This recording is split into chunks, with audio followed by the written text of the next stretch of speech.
इसलिए ये जो बजट सेशन है बहुत सक्सेसफुल बजट सेशन रहा है। बस महिलाओं का अधिकार देने में असमर्थ रहा है। हमने कल पार्लियामेंट में भी कहा है कि महिलाओं को जो इज्जत, सम्मान और महिलाओं के लिए जो उत्थान देने वाला काम मोदी जी ने जो किया है कोई सोच भी नहीं सकता है, लेकिन ये हम आगे भी करते रहेंगे। मोदी जी ने कहा है कि उनके महिलाओं के प्रति जो उनके सोच, उसका सम्मान देने का जो अभियान है, ये पहले से भी और ताकत होकर के हम लोग आगे काम करेंगे। इसलिए प्रधानमंत्री जी को मैं धन्यवाद देता हूं कि पूरा प्रयास किया हम लोगों ने, महिलाओं का अधिकार मिले, पूरा ताकत लगाया। अब ये कांग्रेस और उसके साथी जो है मानने के लिए तैयार नहीं है, तो उसको हम मारपीट करके जबरदस्ती तो वोट डलवा नहीं सकते हैं। उनका सोच ही महिला विरोधी है, तो हम उनको जबरदस्ती फिजिकली पकड़ के तो वोट नहीं डलवा सकते। तो हमने डेमोक्रेटिक प्रोसेस से हमने वोट डाला, उसका समर्थन मांगा। बार बार मैंने कांग्रेस अध्यक्ष से, कांग्रेस के नेताओं से बार बार बात किया। वो सिर्फ चिट्ठी लिखता है, मीटिंग में आते नहीं है।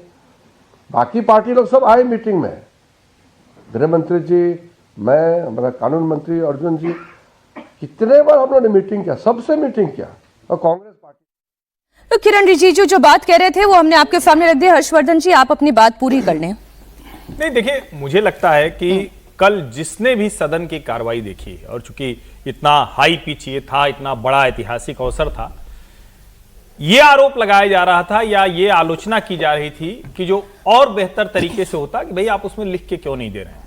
अब कई बार ये भी कहा जाता है कि आप जिन चीजों के लिए तय करते हैं उसको लिखने का काम, उसको आगे और जिसको कहते हैं ना कि एकदम से तय कर देने का काम संविधान, संसद, संविधान के दायरे में संसद से वो कर लेना चाहिए था। कल अमित शाह और वेणुगोपाल के बीच की बातचीत जो थी वो तो अद्भुत थी। उन्होंने शर्त रखी और उन्होंने मान ली। हाँ, बात बनती दिख रही है। और मैं तो ये मानता हूं कि पहली बार इन 11-12 वर्षों में सरकार विपक्ष की मांग के सामने नतमस्तक हो गई। आज तक मैंने नहीं देखा कि, बल्कि पहले क्या होता था, विपक्ष कुछ कहता था तो उसको सरकार उसको तो नहीं मानती थी, बाकी कुछ भी मान ली। पहली बार है कि सरकार नतमस्तक हो गई, क्योंकि उसको पता था कि महिलाओं के आरक्षण का यह संवेदनशील मसला था। लेकिन उसके बाद क्या हुआ? उसके बाद उसको स्वीकार नहीं किया। और क्या यह अच्छा नहीं होता? आप चाहे जो कह लें, क्योंकि 543 पर अगर ये आरक्षण मिल जाना होता तो इतने वर्षों से जो 3-4 दशक बीत गए वो नहीं बीते होते। और ये तो जरूरी है ना भाई, 1971 का सेंसस फ्रीज किया हुआ है, तो उसके बाद से 2011 का आ गया, 2026 का आने वाला है, तो आप अगर 50% प्लस पे सबकी सहमति बन जाए तो ये बेहतर होता। लेकिन मुझे लगता है कि ये बहुत बड़ा अवसर इस सदन ने गंवा दिया, और उसमें विपक्ष की जो भूमिका है, विशेष करके कांग्रेस की, वो चिंता करने वाली है। उनके लिए चिंता करने वाली है, हम लोगों के लिए नहीं, उनके लिए चिंता करने वाली है। बड़ी खबर एक दे दें दर्शकों को। महिला आरक्षण बिल पर अभी थोड़ी ही देर में दोपहर 3 बजे कैबिनेट की एक बैठक भी होगी और प्रधानमंत्री नरेंद्र मोदी भी उस कैबिनेट की बैठक में शामिल रहेंगे। विजय जी, मैं देख रही हूँ कि 3 बजे भी एक जी।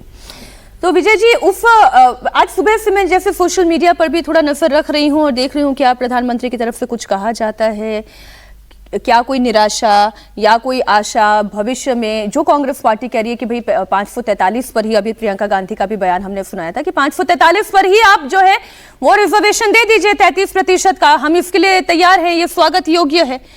प्रधानमंत्री क्या कहेंगे, क्या बोलेंगे, इस पर हमारी नजर है। और क्या नफा नुकसान कांग्रेस पार्टी को कुछ दिख रहा है इसमें? नहीं, जब हमने ये प्रोग्राम शुरू किया तो आपने एक लाइन उसमें लिखी है कि तमिलनाडु और पश्चिम बंगाल के चुनावों में इसका असर दिखाई देगा जी।